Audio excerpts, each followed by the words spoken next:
Good morning everyone and welcome to my channel. Today's topic is little different. That is small message for Hindu and Muslims. हमारे हिंदू और मुसलमान भाइयों पर किसी ने मजाक में ही कहा है लेकिन सच कहा है। उसे जानने के लिए मेरा पूरा वीडियो देखिएगा। नफरतों का असर तो देखो, जानवरों का बंटवारा हो गया। अरे नफरतों का असर तो देखो, जानवरों का बंटवारा हो गया। गाय हिंदू हो गई और बकरा मुसलमान हो गया।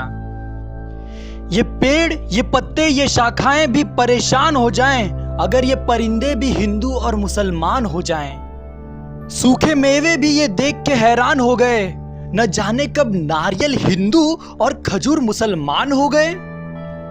जिस तरह से धर्म और मजहब के नाम पर हम रंगों को भी बांटते जा रहे हैं कि हरा मुसलमान का है और लाल हिंदू का रंग है, तो वो दिन भी दूर नहीं कि जब सारी की सारी सब्जियां मुसलमान की हो जाएंगी और हिंदू के हाथ में सिर्फ टमाटर और गाजर आएंगे।